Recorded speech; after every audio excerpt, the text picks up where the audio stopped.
This episode and every episode of the Beer Guys Radio Show is brought to you by Ironmonger Brewing. Visit Ironmonger at their tap room in Marietta, Georgia, or online at ironmongerbrewing.com.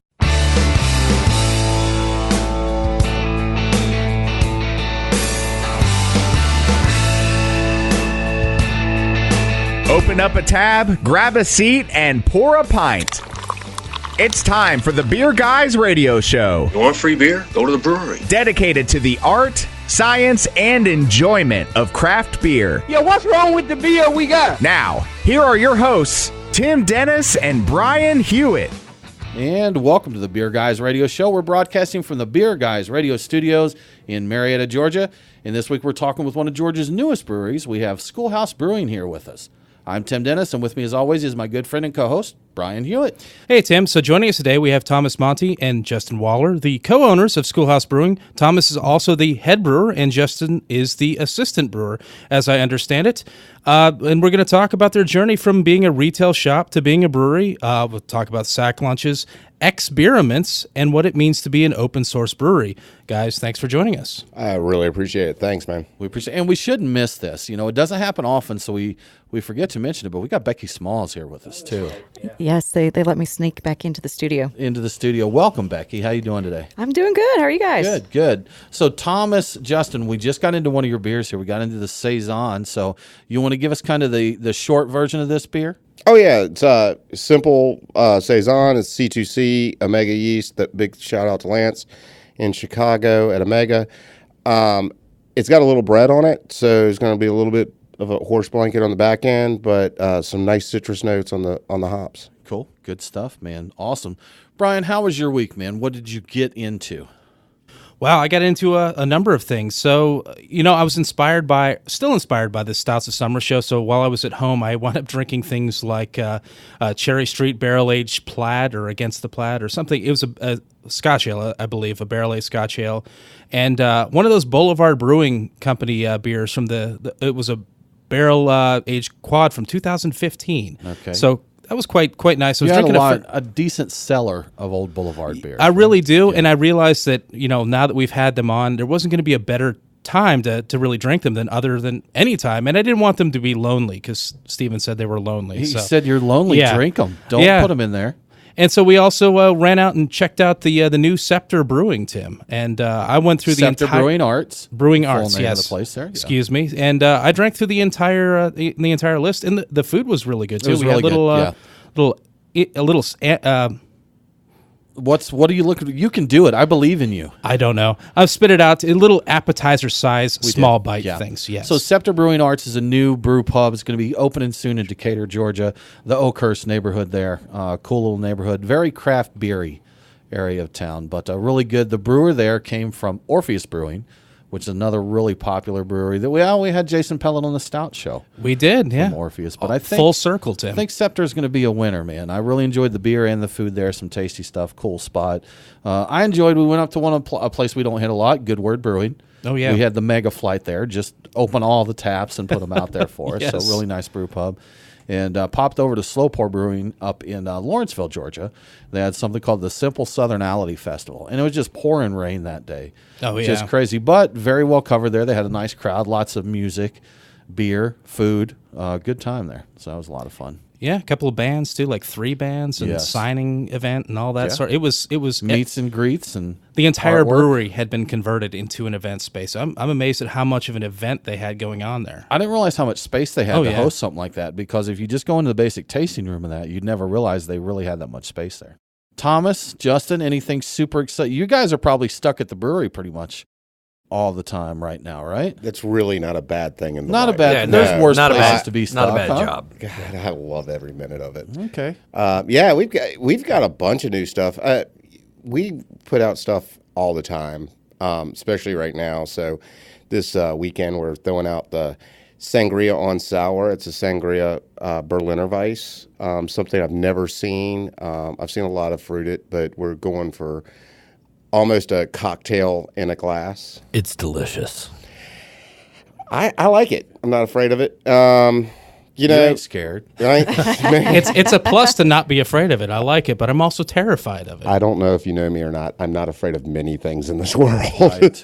Yes. I am scared of some of your Facebook videos. We'll talk about that later. Yeah. Oh, yes. Yeah. Oh, you don't even know what's coming up. Oh, Lord, please help me. They told me, they actually said in a meeting with everybody that I was not allowed to be part of or take over the social media any longer. If I get to vote on that, I'd like to go ahead and vote in agreement of that. So I'm glad that you think you have a vote, and I'm glad that everybody thinks they have a vote. See, right. So yeah, we've got that. We got a barley wine coming up, which I'm really excited about, English style. Got a Kolsch, got a lager, our first Mexican lager. A lot of good stuff coming up. Good stuff. Yeah, man. Smalls, you were running around the country this week, right? Oh, I went on a little vacay last weekend. the beach I went weekend, down huh? to the beach. I had some 10% transmigration of souls with me. So Didn't you have to chug that on the beach at some did, point? yes. Yeah. The hotel was very strict about not bringing your own beer to the pool. So yeah, I had to take one for the team because I wasn't gonna pour that out. You should have gotten video. Take care of it. Yeah, but there's nothing like building a sandcastle after having a couple of those. Get lit, build Get lit and sandcastles. build Let's do it. sandcastles. Good stuff. Yep. That is actually the definition of you were killing me, Smalls. See, there you go. Yes. So, Tim, I think we need to get into the beers of the week. Crack open a cold one. It's the Truck and Tap Beer of the Week. Craft beer and food trucks in downtown Woodstock. Truckandtap.com. Well, Brian, as always, lots of good beers to drink here. Our friends Nappy Roots stopped by the studio. Oh, yeah. They stopped in for just some beers. We hung out. We opened a new one from Line Creek. Line Creek, thank you so much for sending us some of your new beers. We got into the Chinchillin, Brian, which is a session IPA. This was an easy drinker, man. If you're an IPA guy, if you're IPA or not IPA, this one still may fit it. If you like hops, maybe you don't like too much bitterness, this is pretty nice and balanced. We got Creature Comforts Lupulus here that we got into, and we're going to get into some Schoolhouse beers. So right now we are sipping their Saison that Thomas shared a little bit about with us, and we're going to talk about the others, Brian, as we crack into them. All right. Sounds Be a good time. So, Brian, what's happening this week in the news? What's in the news? The beer guys have the scoop. Extra, extra, read all about it. Time for headlines. All right. So, without a doubt, my favorite and probably the least useful news I can come up with this week good. is Miller Lite has created a functioning game controller out of a beer can. Why do you do these things, Brian? Because I love it so much. And you know you love it. They're calling it the Can-troller. Whoa. The Can-troller. You get what they did there? I see what they did there. Yeah. So it's a standard 10-button controller with Bluetooth, USB charging, and, of course, 12 ounces of Miller Lite. And there are only 200 of these Can-trollers in existence, so if you want one, you're going to have to go beat comedian Eric Andre in Street Fighter IRL, which I guess is doing it in real life. In pretend, real life? I guess. Okay. At the, So you literally have to fight a dude to get you this? have to fight a dude. Fair enough. If he wins, That you don't get seems the reasonable. controller. So that's at the 2019 Electronic Entertainment Expo in Los Angeles.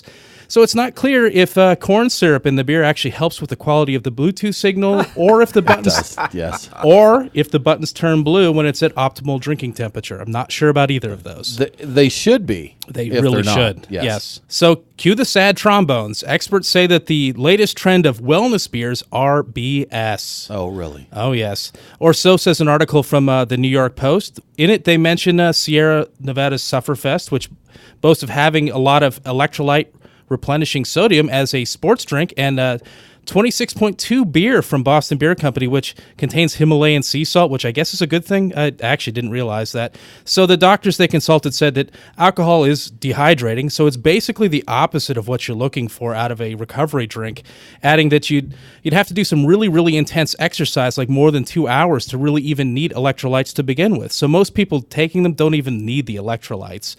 And a clinical... Well, that's because most of the guys chugging beers are not replenishing after a marathon. It's a very small group that's doing that. Like if you're sweaty after a long day of drinking beer, you want Right. you want a recovery beer. Recovery beer. And and they had a nutritionist on there as well, covering some stuff, basically echoing those same things. So there's nothing to it. So if you like beer, drink them. If you're low on sodium, I guess, and electrolytes, Have a Goza. Could have a Goza, I guess. So that's about it from that. Good stuff, Brian. Health beer. Drink it. Just drink beer if you like beer, right? Yeah, seriously. Health Absolutely. beer anyway. Who knows? You're listening to the Beer Guys Radio Show. We do need to take a break, but we'll be back very soon with more from Schoolhouse Brewing.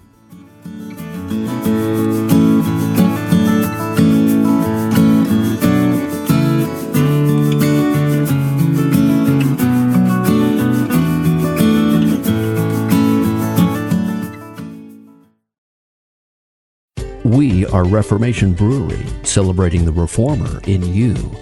Locally crafted within the renowned Etowah watershed of Woodstock, Georgia, Reformation creates yeast-forward brews full of aroma and flavor crafted to last. Come see us in beautiful Woodstock, Georgia, for a tour and tasting of unique brews that you can't find anywhere else. Reformation Brewery. Set beer free. ReformationBrewery.com. As a brewery owner or taproom manager, are you looking for ways to enhance your customer experience while maximizing your revenues? Craft Cellar is a mobile solution that helps your brewery drive sales and attract new customers through online pre-sales for beer releases, events, and memberships. Get details now at craftcellar.com.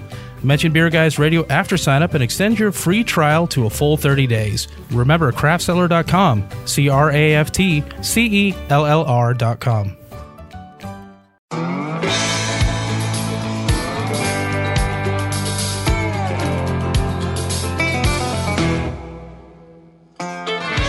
Follow the Beer Guys on Facebook, Twitter, and Instagram. Next Friday is Hawaiian Shirt Day. So, if you want to, go ahead and wear a Hawaiian shirt and jeans. Now, back to the Beer Guys Radio Show. Welcome back to the Beer Guys Radio Show. If you miss an episode, don't worry. All episodes are available as a podcast. Subscribe on your favorite podcasting app and never miss a show. Now more from Thomas and Justin from Schoolhouse Brewing. Thomas, Monty, Justin, we are going to talk to you, I promise. It may be hard with Thomas here, but we'll do our best. I might get to speak. We'll do this. You know what?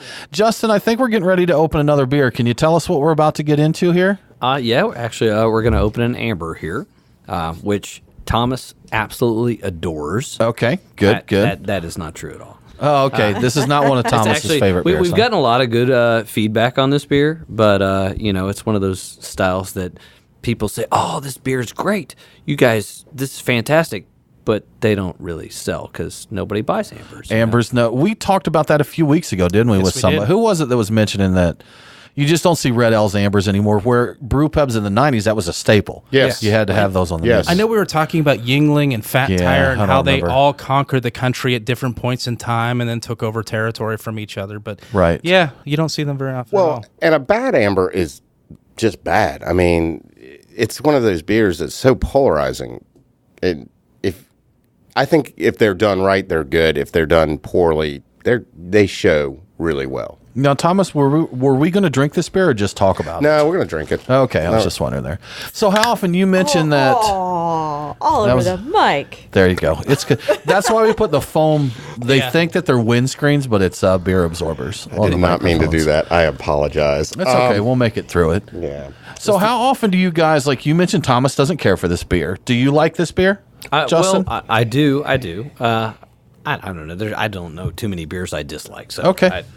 Are you guys usually on the same page with beers? Do you have very many? Actually, I would say the only place where we typically disagree is I don't have much of a sweet tooth at all. Okay. So when it comes to things like, these like super sweet stouts, which we make. Like an and Oreo Speedwagon, like an for example? Oreo Speedwagon, Yeah. which is like on deck here next. Yeah, it's that's not my thing necessarily, but I mean I can appreciate it. Okay. Well, Justin, how did you originally get into craft beer? I was teaching, and my wife clearly decided I needed a new hobby. Bought me a kit for one Father's Day, and I was like, "Oh, okay, this is fun." And I was teaching with Thomas at the time, actually, and I was like, "This would be way better if I had a drinking buddy." And so introduced him to it, and we started hanging out, and he took it and ran with it.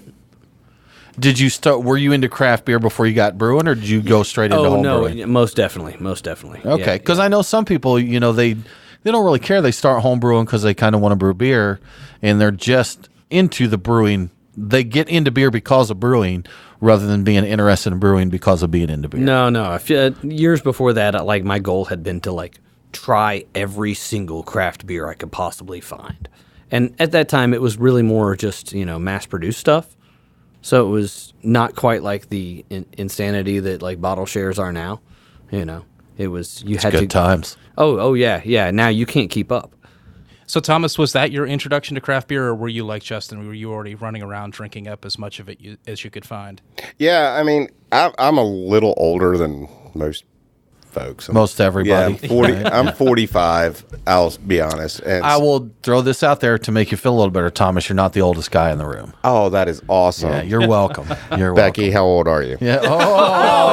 I will be 39 when the show airs. Oh, okay. Happy birthday to Becky. That's right. That's Wow, right. throwing somebody under the bus. There we go. No, so like when I started college and I got into something other than Natty or whatever, I was drinking imports, and that was really before craft beer. I mean, that was kind of music, kind of like first wave craft was coming out, and then early mid 90s, right? And then the craft beer bust of the 90s happened. We all remember that, and it was not a real pretty scene. But Samuel Smith's Oatmeal Stout, still love that beer. Still a big fan of it. And that's where I started. And then, of course, you can't say anything but Sierra Nevada's.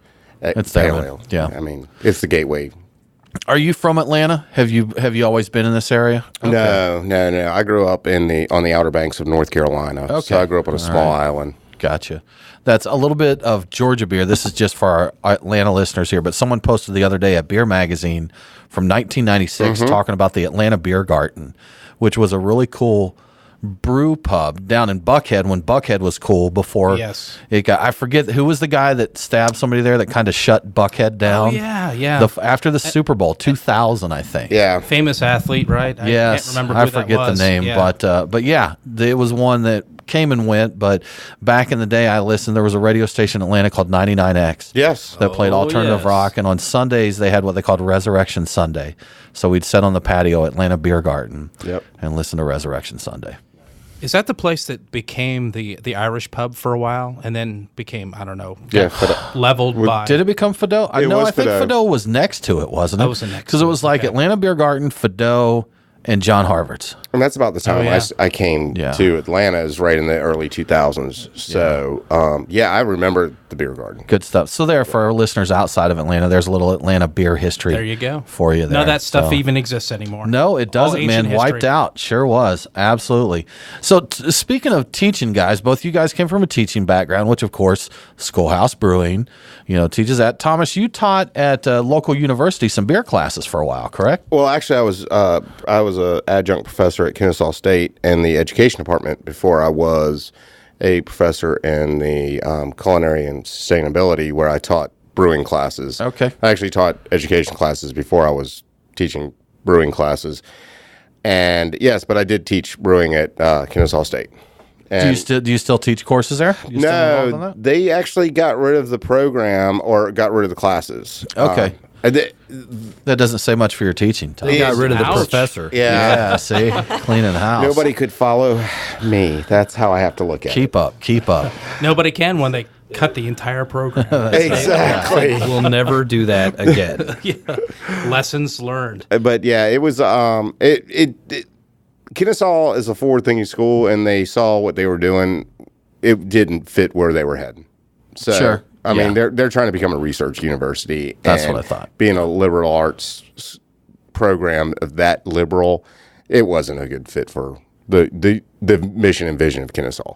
It happens. It happens. Now, you've also done on a personal level on teaching. You got teaching in your blood. Yeah. So, yeah. I know you did homebrew videos. You guys put out some homebrew videos in that. You still going to do any classes or videos or that with Schoolhouse? Yeah, I think we will. I think we're going to eventually move back into that. Right now, we're just trying to get our arms around you don't want to grow too big, and I don't like doing anything that's not done well. So when we're starting this, our main focus is letting the liquid talk. I'm more worried about the liquid. I'm more worried about the the customers and serving them properly and making sure that every person that comes through our doors is met as family. So when I say I let that liquid talk, that's where we're at. And, where we're heading next, we've got big plans. I mean, we got crazy plans. You guys know me. I'm crazy. I love doing crazy stuff. So I love it. So that's where we're at. We appreciate you self-censoring there. Yeah, I stopped myself. Did you see that? Catch it there. That was a good one, man. We Save us some appreciate that. editing. Yeah. Yeah, we don't have to clean it up as much that way. Well, this is the Amber's tasty. I'm enjoying this. This is good stuff right now. And I agree with you. I enjoy an amber. I don't ever drink them. you just don't see enough of them anymore. Thank you. So There are not any on. I looked on everyone's Untapped. I could not find one in the city except for at Printer's Ale. See, and that's the thing. That's what's cool about smaller breweries, brew pubs, and things like that. You can find an ESB. You can find a mild. You can find an amber ale. And fortunately, many, many more are doing pilsners, lagers, and that. I hate saying pilsners and lagers, but I'm the only one that doesn't use it. You with me, Thomas? Pilsner doesn't. Love them. See, I like the beers, but pilsners and lagers seems kind of redundant to me. There is some redundancy, but there's a reason for saying it. We'll make it through it. Okay. You're listening to the Beer Guys Radio Show. We do need to take another break, but we'll be back soon to talk more with Schoolhouse Brewing.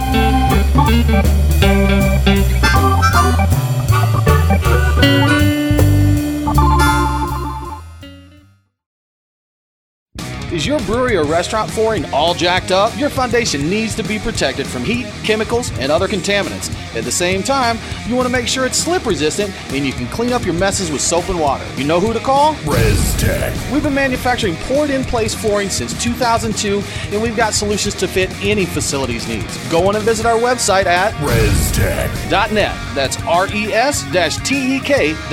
Drop us a line and we will come to you for a free evaluation. Oh, yeah. Brian and Tim, the beer guys. If you're like us, no lunch or dinner is complete without a pint or two of craft beer. Which is why Truck and Tap in downtown Woodstock, Alpharetta, and Duluth are always on our list. Tim, why do they call it Truck and Tap? Well, the tap part is easy, Brian. They've got 18 of them. As for the truck part, that's where it gets interesting. Truck and Tap features your favorite Atlanta area food trucks, so you're getting a different menu every day. Truck and Tap in downtown Woodstock, Alpharetta, and Duluth. Truckandtap.com. Let them know that the beer guys sent you.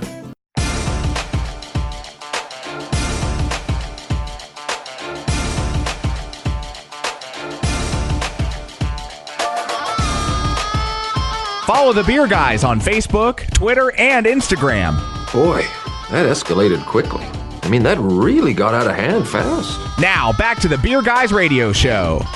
Welcome back to the Beer Guys Radio Show. I want to give a shout out to one of our great radio affiliates, WWDC HD2, 104.7 FM in Washington, D.C. Catch Beer Guys Radio on Wonk FM every Saturday at 5 p.m. Eastern. Now let's get back to our talk with Thomas Monti and Justin from Schoolhouse Brewing. Justin, I think we got another beer here that we were about to get into. What is up next on the docket? Oh, are we doing PB&J? Yeah. Is it time to go there? Okay. So tell us about this one is the one called Sack Lunch. Is that right? Yeah. Thomas, tell us about Sack Lunch. Okay, it's a great story. I don't know if you've heard anything about my guys over at High Card Brewing, but Alan Pugh's a really good friend of mine, been brewing them for years, and he came back from Russia probably about 6 years ago and brought a kvass. And, I had one before, but had never really appreciated or tried it. So I did a little research, and Alan and I were sitting there joking about it, and I go, I think I can make this America. Okay. Make it America. Make it America. Make it America. We're drinking in America today. So what we did was we started with, and for this batch, this is a 5-barrel batch. We did 130 loaves of Wonder Bread. And if you don't know what a kvass is, it's a 1% to 2% Russian ale that uses stale rye bread in the mash. So we put 130 loaves of Wonder Bread, America, in the mash. And then as we go to secondary, I actually pulled the yeast off and brinked it. Now I'm looking at this crowler, and I'm looking at what I think is an ABV statement. Yes. And I'm thinking we're not 1% to 2%. No, sir. Yes. America. I like how it's in a brown paper bag. It's a sack lunch. Sack lunch isn't in a it? brown Yes. paper I dig bag. it. Yes. This isn't approved at school, though, FYI. Oh, I would have liked school more if I had that in my lunch. Right, It's exactly. not a juice box. No. We threw about I say 20 pounds of peanut butter powder into it, and this gelatinous mix of strawberry concoction that we make for the jelly. And we really were shooting for a peanut butter and jelly kvass, America style. So, I mean, we put a header on it through a supercharger and made it 9% because that's what America's about. Now, I do have a statement here. Looking at your description for this beer on Untapped, you say you had the class to skip the old grape jelly. Yeah.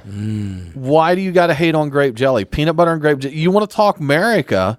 We had done that beer. And I'll tell you, Brian and I have had our debates about strawberry versus grape jelly, too. I prefer strawberry. You're wrong. I mean, that's just all it. Brian is Tim wrong. is all about that purple. Two out It's of the three. purple. I'm in Boom, strawberry. No, Strawberry no. camp all the way, man. I agree with your Strawberry. choice. I salute you. You know, we had done grape on this thing for so many years, and I can't even tell you. I think we might have gotten 40 or 50 different awards on this beer, just real low key.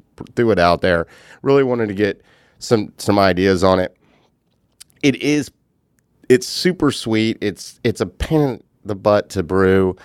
I'm really trying to self-censor myself. I'm just throwing that. What about Pain in it? What about it? But What about it makes it difficult? I mean, the loaves the of bread bread and all the peanut butter sticky, powder. icky bread. Well, you got actually the bread and the mash isn't that bad because it kind of glues up in there, and when we're running the rakes, it just comes out in one big freaking ball. Yeah, you expect a nightmare. I'll be honest. Like he said, we're going to put all this in there, and I was like, no, And- this is Yeah. going to be horrible. But well, when you strip all the sugars out of bread, there's not really anything left. So it's actually Just the fibrous part that rolls into a ball. Yeah, Okay. it wasn't too bad. Yeah, and then it's the peanut butter powder. It's the cleaning up of it. And then there's just everybody talk. I don't know. It's polarizing to me. Everybody likes it. I don't know. I mean, what do you guys think? I'm not gonna lie. This does remind me of childhood. Drinking see. this, and I know this is a pain in the butt to make, but this The does bring me 9% back. beer reminds Becky of childhood. Stole it. I'm from the Midwest, so come on, we gotta stay warm. Becky, you had a great childhood or Yes. a terrible one. Either way, sounds great. She doesn't remember this. Exactly. This Yeah. is. I do remember the smell. That's The about smell it. of this, yeah. What do you think? I think it's very PB&J. I think this is tasty. is, So yeah. if you like, and I do like, I'm not going to sit on the beach and drink a sixer of these beers. Oh, I totally would. You, Come on. Becky, ready? Says the girl slamming 10% beers and building sandcastles. That's time to do it. Come on. Yeah. But no, this is tasty stuff, man. Absolutely. And you talked about gimmick beers. I did. I'm not always opposed to gimmick beers. Some of them come off really good, and you do get the taste that remind you of childhood, a peanut butter sandwich or what have you, or something like that. Some of them is all about the gimmick. Like you overshoot. Yeah. And it just becomes the gimmick. If you do a gimmick but you do it well, have fun with it, There is a functional difference between some gimmicks and some other ones. Glitter doesn't do anything other than add sparkle to a beer, which you don't taste, and it's barely visible. Having tried one, I'm always going to drink a glitter beer. Say, you're a fan of the glitter beers. Yeah. But it has no functional purpose. Adding PB&J to a beer has a functional purpose. It tastes like a PB&J. Sure. Well, that's where there's here- a point to it. Well, and I will say, as a head brewer, I love to break down flavors. I'm not a big just throw adjuncts in. The people you see with like throwing Reese's cups in, or yeah. Tell me more. Fruity Pebbles, and we've seen all these brewers around here just going to the grocery store and throwing it in. I think that you need to break it down. I think it needs to be natural. I think it needs to be something that you can be proud of and say, hey, my palate did this, and I'm not throwing shade. I'm not throwing shade. You do you. I actually learned how to make Oreos to make this next beer. Okay. I can actually Can you make Oreos? Yes, I can make All right. I can actually make an Oreo. Can you make one now? Yes. right here, right now. I mean, Prove it. because I do like some Oreos. Yes, I can. Can you make the red velvet ones? I have not, but I am playing with some red velvet ideas coming up. I want a red velvet Oreo version of that. Having never even tasted it, I'm already asking for that. Okay. I might regret that later. I don't know. Who knows, you won't. man. Good stuff. But guys, you started, for those that don't know kind of your story, Schoolhouse started as a homebrew shop and bottle shop. Yes. Bottle shop, growler bar. You moved in your brewery. You still sell homebrew supplies. Yes, You're sir. still a homebrew shop.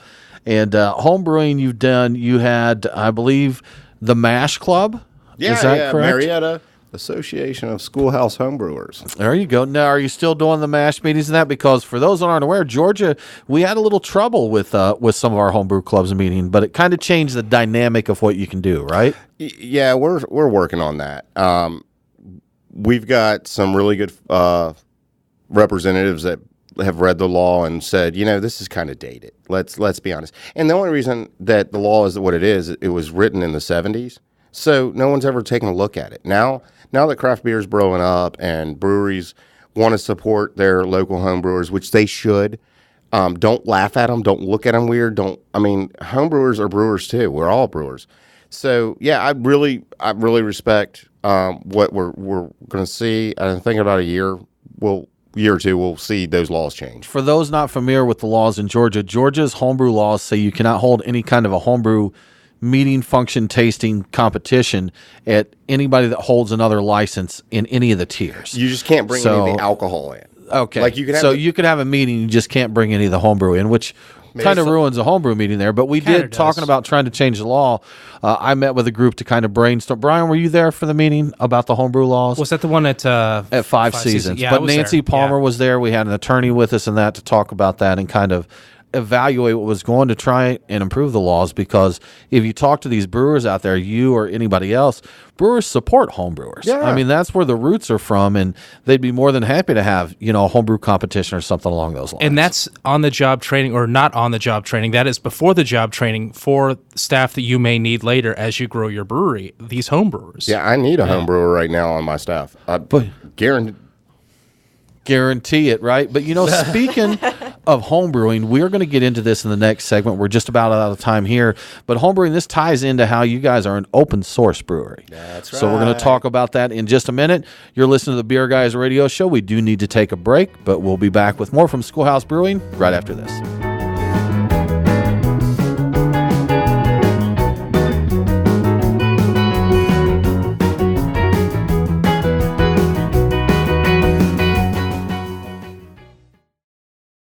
Craft beer forged with a reverence for tradition and new styles that start a revolution.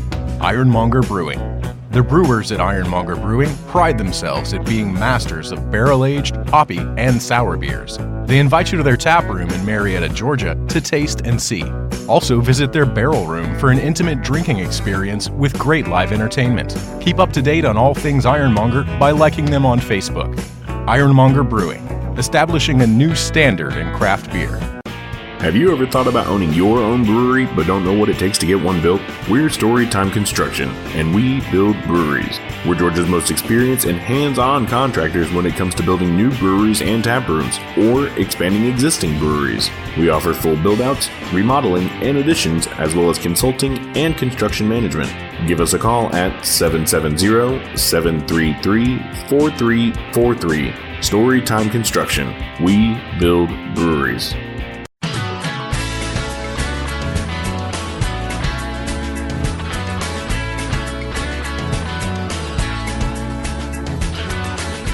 Follow the Beer Guys on Facebook, Twitter, and Instagram. To be the man, you gotta beat the man. Woo! Now, back to the Beer Guys Radio Show.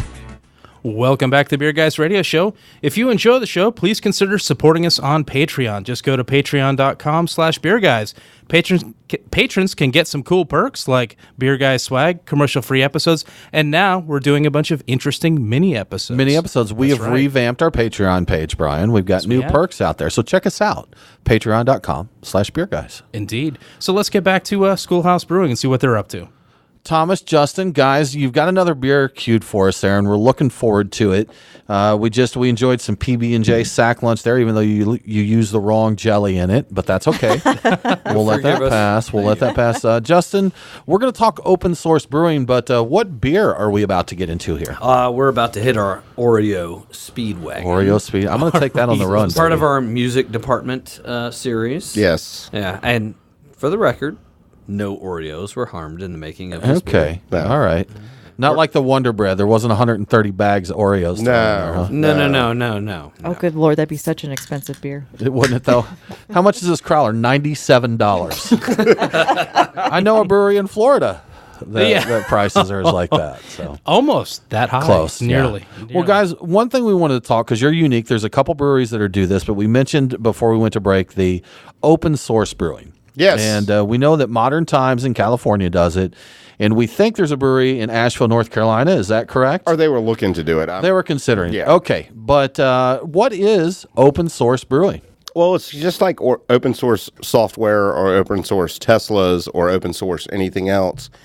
It's letting patrons or anybody else that wants it have the information behind it. We'll give you every piece of it behind it. So if you want the recipe, they're on our website, schoolhousebeer.com.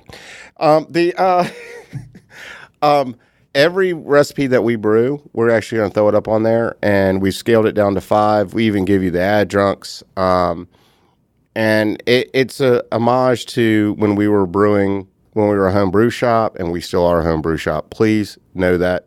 We really want people to be able to enjoy what they drink. And if you're really enjoying it, then you might want to brew it. So what was the inspiration to go this route, this open source route? Justin's always my inspiration. Okay, I could see that.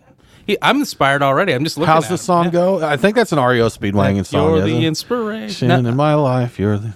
I don't know. Is that REO Speedwagon? No. Am I mixing it up here? It's not, but yeah. Sorry. He's the one Same beneath- time frame there. He is Are the you one getting beneath my wings. Justin's He's blushing a blushing little, now. It's gotten FYI. really so. uncomfortable. No, that's the PB&J. That's okay. Yeah. Childhood. So, yeah. It's one of those things where I hate to constantly go back to our previous professions, but information is so friggin' powerful. It's one of those things like it's selfish to keep it, and so it's one of those things where we're constantly moving on to the next thing anyway. We want if you're interested in something, absolutely. Why would we not give it to you? It's kind of selfish. Yeah. Here's the recipe. And a lot of breweries, they're very guarded of their recipes. I mean, that they don't want. Look, we make this beer. We want people to stand in line for this beer. We want people to come hunt this beer down. So. When I owned just the home brew shop, I contacted all the breweries in Georgia and was like, "Why don't we do this? We'll brand them. We'll put your brand beside our brand. You can do this. We'll put them on the shelf. It's only going to help you." I actually had a couple of the brewers go, "Well, home brewers can't do this." We've had that. You know what? I actually tried to find a beer, Black Tuesday. And the brewery said, with the brewery, Brewery, Patrick Rue, he wasn't the one that replied, but he said, you can't do this on a homebrew scale. It would be very hard to do that beer. And I will throw this out. There was another beer we tried to get some info on. We were told we could not do it on a homebrew scale. We brewed our version of that. Many people told us it was better than the commercial version, and we won a few medals with it. Yes. So we may have not absolutely totally replicated the commercial of it, but we did a beer very similar to it with the same flavor profile and a close enough approximation. It was a really good beer. I've had that beer, and that beer is amazing. See? You guys There did you a go. great Thank you. job. Thank you. And to anybody who says that, I just point out Little Cottage in Missouri locally who are very much doing these beers that supposedly homebrewers can't do, and they're homebrewers. Now, I absolutely know that there'll be some brewers that hear this, and they're like, hey, guys, there's some things you just can't do on a homebrew scale. What types of things would you not be able to do as a homebrewer that a professional brewer could do? Well, it depends on how much money you want to spend. Okay. Yes, I do not have a centrifuge. I mean, I'll throw that out there. Well, you don't need a centrifuge. We've got You can do a whirlpool though. We have Skinny DeVille in the Skinny DeVille with Nappy Roots and Atlantucky Brewing. He's hanging in the studio, but he said he just wanted to observe this week. So yes, but he did mention like whirlpool, easy. and stuff like that. You can. It's not as easy for sure. You can manually whirlpool as a homebrewer. No. I mean, there's not a lot. There's always money can solve a lot of problems. Sure it can. With brewing, that's the truth. Yes. Absolutely. But no, I mean, it depends on how deep you want to go into the process, and building up the right amount of cells for your yeast. Is your yeast properly propped up? Do you have a glycol system or some kind of system in your house? I mean, you can buy glycol systems for your house now. Talking about, I've got a buddy building a walk-in freezer in his shed right now. A walk-in cooler. Now he is in the process of opening his own brew pub, but his garage, he's not opening it there. This garage is going to be kind of his home. This is home brewery, a deluxe home brewery basically. Yeah, I thought you were talking about Roethlisberger. No. So is he putting in a buddy of ours? It's yes. He brews a lot of English ales, pub ales, and stuff. Okay. Michael Roethlisberger. Michael was on a show in the past, one of our homebrewing episodes. Yeah. But respect him. He has a brilliant little British pub, in his British house. brew pub at home. Yeah. Nice little place. Now, with the open source and homebrewing and all that, I saw a post on your Facebook. You know what? I want to talk about your Facebook page, Thomas. Oh, I want to talk. If you really want to talk about something, just before. Follow me on Snapchat. Is it a subscription service? Do I have to pay to get those snaps? No, but there's a 21 and over. It's open source. Open source. Yes, open source Snapchat. That source is so. You know what? That's But Thomas is not allowed to use the company social media, or so they say. But you know what?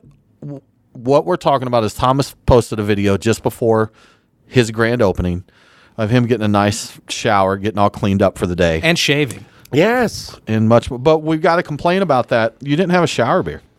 Well, that's so 2018. I'm so 2019. So you're 2020 already, right? God, everybody did. That was last year. Yes.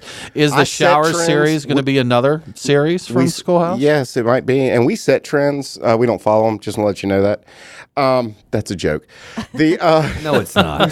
It's written down in the office. So,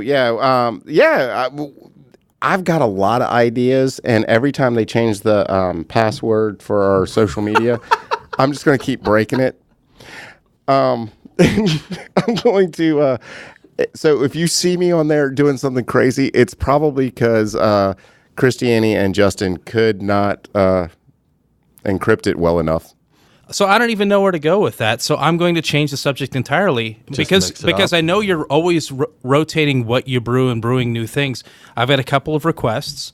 I want you to brew an old ale and call it Fellow Kids. Oh, and I already want to do an old ale. Okay. And I want you to do a wheat wine because we were talking to Boulevard about how much I loved Harvest Dance, and you can call it Behind the Bleachers because I know you have to go with the Schoolhouse theme, and that's where all the kids were drinking their wine coolers. Are you saying we should go over there and do a collab? Do a BGR Schoolhouse. Possible. I was actually going to throw that down. I would love to do an old ale and possibly get a couple barrels thrown in. Oh, yeah. All right. Sounds Guys, interesting. we have to make this happen. More conversation and stuff. That'll be fun. Easy. Done. Thomas, if people want to keep up with what is going on at Schoolhouse Brewing, then where should they go to make that happen? Schoolhousebeer.com. Always follow us on our Facebook, Instagram, Twitter, Snapchat, Grindr, all the places that you can find us. All of the sites, We're everywhere in the world. We're World Wide Web. World enabled. Star. I mean, Star. I got World Wi-Fi in my MySpace. Shower. In your shower. Yes. Good stuff. Well, guys, thanks. We enjoyed the beers. We enjoyed the conversation. Congrats on the grand opening. We appreciate it. And you know what? For those in the Atlanta area, you can hit a trifecta here if you come to where Ironmonger Brewing, where our studio is. And just a heads up, they're going to be closed for a couple months. Big remodel going on here. But you've got Red Hair just down the road and Schoolhouse Beer and Brewing just down from there. Check us all out. So it'll be a good time. Guys, thank you so much. That about wraps it up for this episode of the Beer Guys Radio Show. Coming up next week, we're going to be talking with Vermont's 14th Star Brewing. For more craft beer info, follow us online. We are Beer Guys Radio on Facebook, Twitter, and Instagram. Thanks again for tuning in. Have a great week, and don't forget to drink local. Cheers.